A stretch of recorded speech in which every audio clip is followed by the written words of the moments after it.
c'est de perpétuer la tradition. Dis maintenant avec le problème du plastique. Tu sais, c'est mieux l'osier que le plastique. Hein. Tu vas aux champignons, il te faut même un petit panier, il te faut un petit panier à champignons. Il ne te faut pas un sac plastique. Je mets un message voilà, à la population, donc venez voir Jean-Pierre, les paniers de Jean-Pierre. Tu sais, j'aime bien rigoler moi. Alors, tu as vu, j'ai des beaux paniers, les beaux paniers blancs. Je leur dis que je vais aller exposer au Louvre, juste à côté de la Joconde, avec mes beaux paniers. Les œuvres d'art.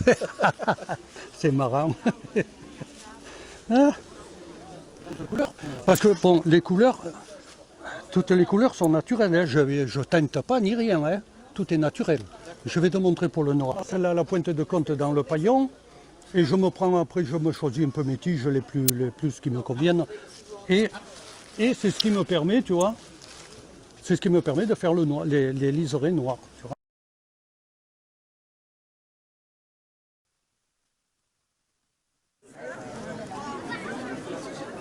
Hop là, c'est parfait. Parfait, merci. Je vous en prie. Merci à vous. J'ai toujours été passionnée de pierre. Donc on est très très fiers dans la famille, on a toujours baigné dedans. Et du coup, comme je suis assez créative et assez manuelle, j'ai décidé de créer des bijoux. Et du coup, je me suis d'abord lancée dans la création de bijoux comme ceci là. Donc du coup, ils sont montés sur des fils métalliques avec des fermoirs. Donc j'ai fait des parures pour hommes, pour femmes. Ensuite, j'ai fait des bracelets simples comme ça là sur élastique. J'en ai fait pour hommes, femmes et enfants. Les pierres roulées, qu'on peut voir juste ici, avec ici les galets de labradorite. Donc des rouleaux pour masser le visage et faire pénétrer les sérums. Et ici les pierres gua sha en cristal de roche et en quartz rose pour masser le visage, drainer. Et on s'est lancé donc avec mon père donc juste ici le perçage, la taille et le polissage de pierre. Donc on a fait ici là des porte-clés et juste ici hop, des pendules, des pendentifs. Donc on a taillé des pierres brutes, on les a polies et ensuite on les a percées pour en faire des pendentifs. Voilà. Moi j'y ai toujours cru, je m'en suis beaucoup servi pour moi personnellement déjà à la base. Et déjà en plus d'être très jolies parce qu'elles sont colorées, elles ont de jolis reflets, tout ça, elles ont des vertus exceptionnelles. Donc j'ai essayé de mêler un petit peu le côté fille et le côté, comment on dit ? Pragmatique.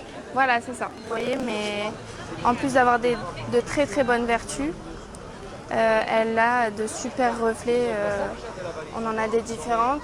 Celle-ci, elle a des reflets plutôt violets. Voilà. Ça, c'est une très très bonne pierre pour tous les thérapeutes, toutes les personnes qui sont en contact avec des personnes dans leur travail. Ça permet de pas récupérer toutes les mauvaises énergies de toutes les personnes qu'on croise. Parce que tu expliques là qu'en fait il y a une sorte de sensation d'éponger les énergies avoisinantes. Exactement. Et que le corps naturellement le fait, mais que tu pourrais te protéger et du moins diminuer les intensités parce que tu portes ces pierres-là. Oui, tout à fait. Voilà. Donc des coussins en améthyste qui viennent tout droit du Brésil. Très bien pour mettre dans la maison, protéger la maison des mauvaises ondes, etc. Ils y sont aussi en petites. Il y a des petits formats, des gros formats. Prochainement, je vais faire un site internet. C'est en cours. Mais pour l'instant, j'ai une page Instagram et je prends les commandes sur... Directement sur voilà, Insta. c'est ça, exactement. Après, je fais de la remise en main propre ou alors un envoi par la poste. D'accord, c'est noté. Voilà. Bonne journée, avec Merci plaisir. beaucoup.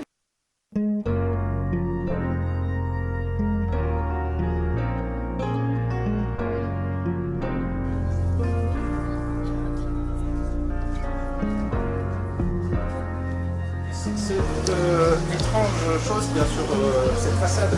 Alors, ceci, c'est la fresque du climat. Enfin, c'est une version simplifiée de la fresque du climat. La fresque du climat, c'est un jeu. Donc, ça permet de manière ludique, pédagogique, d'en apprendre plus sur les causes à effet du réchauffement climatique. C'est-à-dire qu'aujourd'hui, qu'est-ce qu'on sait? Que les émissions de CO2, ça crée un effet de serre additionnel. Ça, tout le monde à peu près le sait. Mais après, il y a des liens qui ne sont pas forcément faits entre les activités humaines et les conséquences sur le climat, mais aussi les conséquences géopolitiques. Puisque, par exemple, si on a des difficultés de rendement agricole à cause de la sécheresse, etc., ça va avoir des conséquences sur des éventuelles famines, des éventuels conflits, etc., etc. Donc nous, on veut mettre ça en place. Là, c'est une version qui est déjà faite. À la base, le vrai jeu, on part d'une page blanche. On va partir de ces petites cartes qu'on a là qui sont cachées ici.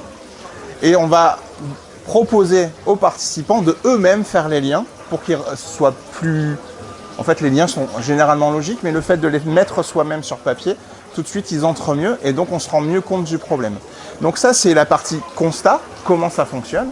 Et derrière, on va avoir une partie débriefing où on va déjà recueillir les émotions qu'on peut ressentir par rapport à ce qui se passe, parce que c'est quelque chose qui, au final, peut être assez dur à prendre comme ça d'un coup.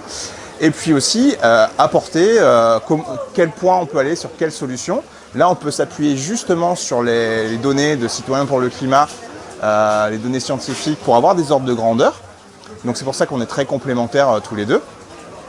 Et ainsi avoir des pistes, voilà, des pistes de réflexion pour comment on peut évoluer, changer notre façon de faire, que ce soit au niveau des citoyens, des entreprises et des collectivités.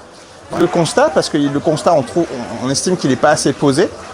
On ne fait pas forcément les liens de cause à effet entre tout ça.